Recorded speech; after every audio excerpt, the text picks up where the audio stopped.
ಈಗ ಲೋಕಸಭಾ ಚುನಾವಣೆ ತೆಗೆದುತ್ತಾ ಇದೆ. ನೀವು ಕೂಡ ಮೋದಿ ಅವರು ಜೆ.ಪಿ. ನಡ್ಡಾ ಎಲ್ಲರೂ ಕೂಡ ಭೇಟಿ ಮಾಡಿದ್ರಿ. ಏನು ಇನ್ಪುಟ್ ಬಂತು? ಏನು ಈ ವಿಚಾರವಾಗಿ ಭೇಟಿ ಮಾಡಿದ್ದ ಮೇಡಮ್? ಇಲ್ಲ ನಾನು ಇನ್ ಜನರಲ್ ಮಾತಾಡಿದ್ದೀನಿ. ಅವರು ಕೇಳಿದ್ರು ಮಂಡ್ಯ ಇಲ್ಲಿ ರಾಜಕೀಯ ವಾತಾವರಣ ಏನು ಹೇಗೆ ಅನ್ನೋದು ಒಂದು ಇನ್ ಜನರಲ್ ಮಾತಾಡಿದ್ವಿ.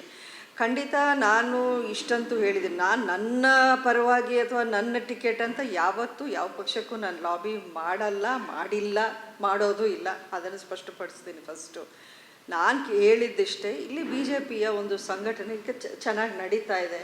ನಾವು ಕಳೆದ ಅಸೆಂಬ್ಲಿ ಎಲೆಕ್ಷನ್ಗಿಂತಲೂ ಈ ಅಸೆಂಬ್ಲಿ ಚುನಾವಣೆಯಲ್ಲೂ ತುಂಬ ವೋಟ್ ನಂಬರ್ ನಮಗೆ ಚೆನ್ನಾಗಿ ಬಂದಿದೆ ಈ ಸಲ. ತುಂಬ ಅದು ಒಂದು ಹೋಪ್ಫುಲ್ ಅನ್ನೋ ರೀತಿಯಲ್ಲಿ ವಾತಾವರಣ ಇದೆ. ಬಿ ಜೆ ಪಿಗೆ ಚೆನ್ನಾಗಿದೆ. ನಾವು ಬಿ ಜೆ ಪಿಗೆ ಉಳಿಸ್ಕೊಂಡ್ರೆ ನಮ್ಮ ಪಕ್ಷವನ್ನು ಇಲ್ಲಿ ಕಟ್ಟೋಕ್ಕೆ ಒಂದು ಒಳ್ಳೆಯ ಅವಕಾಶ ಆಗತ್ತೆ ಅನ್ನೋವಂಥ ಮಾತನ್ನು ನಾನು ಹೇಳಿದ್ದೀನಿ.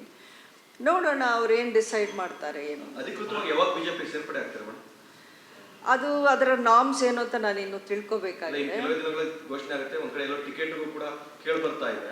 ಅದು ಬಹುಶಃ ಎಲೆಕ್ಷನ್ ಅನೌನ್ಸ್ ಆದಮೇಲೆ ಹೌಸ್ನ ಡಿಸಾಲ್ವ್ ಮಾಡ್ತಾರೆ ಅಥವಾ ಅದರದ್ದು ಏನು ರೂಲ್ಸ್ ಆ್ಯಂಡ್ ರೆಗ್ಯುಲೇಷನ್ ನಾರ್ಮ್ಸ್ ನನಗೆ ಗೊತ್ತಿಲ್ಲ. ಗೈಡ್ಲೈನ್ಸ್ ಪ್ರಕಾರ ನಾನು ಹೋಗ್ತೀನಿ.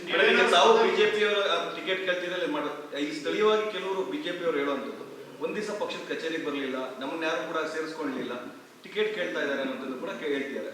ನೋಡಿ, ಇದೆಲ್ಲ ನನ್ನ ಗಮನದಲ್ಲಿಲ್ಲ.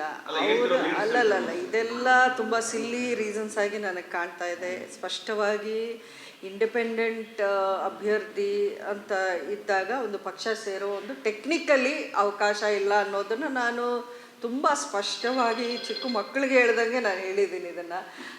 ಈ ಒಂದು ಡೈರೆಕ್ಷನ್ ನನಗೆ ಬಿ ಜೆ ಪಿ ಲೀಡರ್ಸಿಂದಾನೇ ಹೈಕಮಾಂಡಿಂದಾನೇ ಬಂದಿದೆ. ನೀವು ಸ್ಪಷ್ಟವಾಗಿ ಹೇಳಿ, ಬಾಹ್ಯ ಬೆಂಬಲವನ್ನು ಕೊಡ್ತಾ ಇದ್ವಿ. ಯಾಕೆಂದರೆ ಟೆಕ್ನಿಕಲಿ ನೀವು ಪಾರ್ಟಿ ಸೇರೋ ಒಂದು ಅವಕಾಶ ಸದ್ಯಕ್ಕಿಲ್ಲ ಅನ್ನುವಂಥ ಮಾತನ್ನು ನನಗೆ ಜೆ.ಪಿ. ನಡ್ಡಾ ಅವರು ಸ್ಪಷ್ಟವಾಗಿ ಹೇಳಿತ್ತು. ಈ ಮಾತನ್ನು ಲಾಸ್ಟ್ ಟೈಮ್ ಕಳೆದ ವರ್ಷ ಅಸೆಂಬ್ಲಿ ಎಲೆಕ್ಷನ್ ಟೈಮಲ್ಲಿ.